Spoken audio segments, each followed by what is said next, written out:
प्रिय भाई और बहनों, आज का शुभ संदेश के लिए आप सभी को हम स्वागत करते हैं।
आज का संदेश परमेश्वर के दास ब्लेसन बाबू अहमदाबाद से बांटा जाएगा।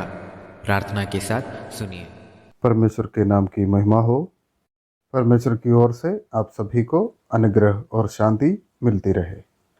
आज के मनन के लिए यहोशू का किताब अध्याय 14 का 6 से लेकर 14 तक देखना चाहता हूँ।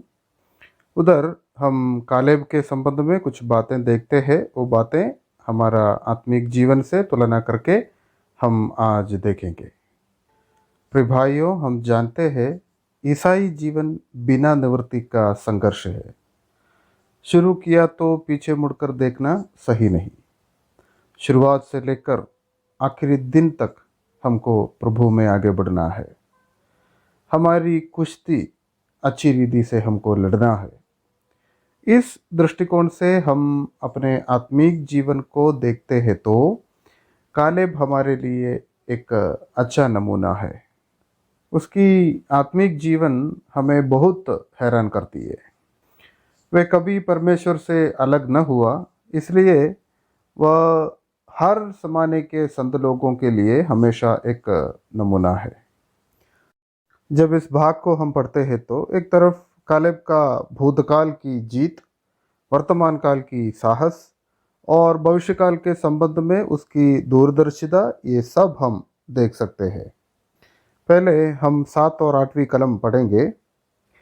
उधर कालेब ऐसे कहते हैं, जब यहोवा के दास मूसा ने मुझे इस देश का भेद लेने के लिए कादेश बरने से भेजा था, तब मैं 40 वर्ष का था और मैं सच्चे मन से उसके पास संदेश ले आया।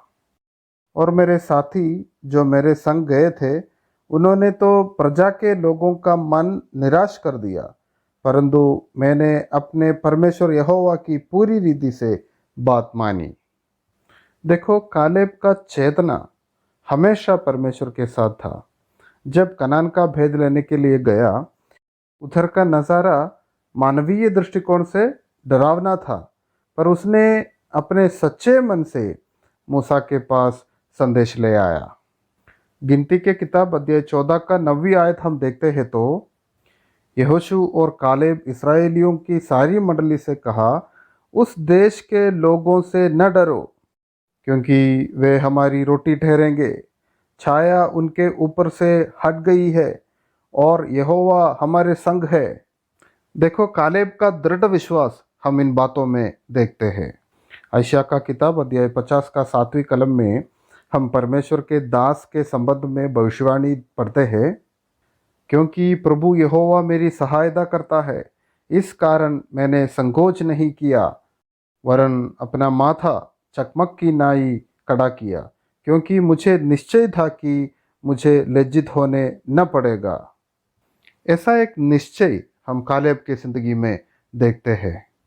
ऐसा नहीं कि परिस्थितियां अनुकूल थी इसलिए वह परमेश्वर के संग रहा।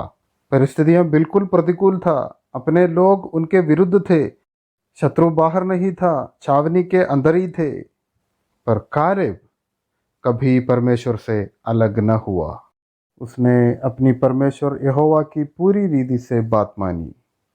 जैसे एलीशा ने एलिया के साथ लिपट चला और रूत अपनी सास के अलग न हुई, वैसे कालेब परमेश्वर से अलग न हुआ। उसके वर्तमान काल की साहस के बारे में हम देखते हैं तो 10 और 11वीं आयत में हम ऐसे पढ़ते हैं, और अब देख, जब से यहोवा ने मूसा से ये वचन कहा था तब से 45 वर्ष हो चुके हैं, जिनमें इस्राएली जंगल में घूमते फिरते रहे। उनमें यहोवा ने अपने कहने के अनुसार मुझे जीवित रखा है, और अब मैं 85 वर्ष का हूँ। जितना बल मूसा के भेजने के दिन में मुझ में था, उतना बल अभी तक मुझ में है।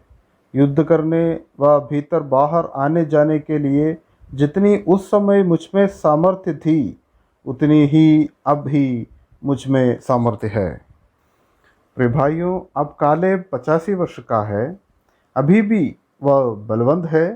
युद्ध करना है तो जैसे पहले सामर्थ्य था वैसे अभी भी है। मैं ऐसा कहना चाहता हूँ कि उसकी लंबी उम्र और स्वास्थ्य उसकी भक्ति का परिणाम है। हमारा भक्ति जैसे हमारे आत्मा के लिए फलदायक है, वैसे हमारे शरीर के लिए भी फलदायक है।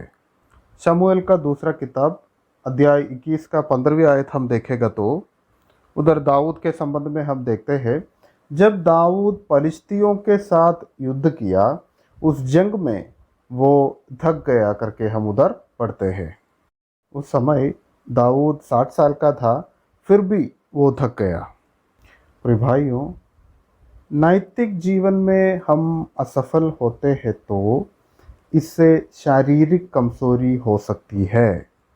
कुरिन्थियों का दूसरा पत्र 11वीं अध्याय में प्रेरित पौलुस कहते हैं, अनुचित रीति से हम प्रभु भोज से सहभागी होते हैं तो इससे हम निर्बल और रोगी हो सकते हैं। इस विषय के संबंध में एक खास आयत पढ़ना चाहता हूँ। उसका पहला पत्र अध्याय 4 का 8वीं आयत। उधर हम ऐसे पढ़ते हैं, क्योंकि देह की साधना से कम लाभ होता है, पर भक्ति सब बातों के लिए लाभदायक है, क्योंकि इस समय के और आने वाली जीवन की भी प्रतिज्ञा इसी के लिए है। कालेब का सामर्थ्य का एक ही कारण है, वह भक्ति है, क्योंकि भक्ति को इस समय का और आने वाले समय का प्रतिज्ञा दिया गया है। अभी भविष्य के संबंध में उसकी दूरदर्शिता हम देखेंगे। इस विषय के संबंध में 12 और 13 आयत हम पढ़ेंगे। इसलिए अब वह पहाड़ी मुझे दे जिसकी चर्चा यहोवा ने उस दिन की थी। तूने तो उस दिन सुना होगा कि उसमें अनाकवंशी रहते हैं और बड़े बड़े गढ़वाले नगर भी है, परंतु क्या जाने संभव है कि यहोवा मेरे संग रहे और उसके कहने के अनुसार मैं उन्हें उनके देश से निकाल दूं। तब यहोशू ने उसको आशीर्वाद दिया और हेब्रोन को यफुन्ने के पुत्र कालेब का भाग कर दिया। देखो, 85 साल में भी निवृत्ति नहीं हुआ, अभी भी युद्ध के लिए तैयार है। इधर वो अपना भाग मांगते हैं, क्योंकि वह परमेश्वर के द्वारा वादा किया है। उधर अनाकवंशी रहते हैं, वह बड़े टील टोल के लोग हैं, नगर गढ़वाले हैं, पर देखो डर नहीं। कहते हैं मैं सबको निकाल दूं। उस जगह का नाम हम अभी पढ़ा, हेब्रोन नाम है। उस हेब्रोन शब्द का मतलब यही है अद्यदावृत्ति, यानी कि संगति। देखो, इधर कालेब का दूरदर्शिता हम देखते हैं। उसको उस हेब्रोन पहाड़ के ऊपर चढ़ना है और परमेश्वर के साथ हमेशा हमेशा अद्यदावृत्ति में यानी कि संगति में लगे रहना है। 85 साल में भी एक ही इच्छा है, उसकी संगति में लगे रहना है। कितना धन्य आशा है।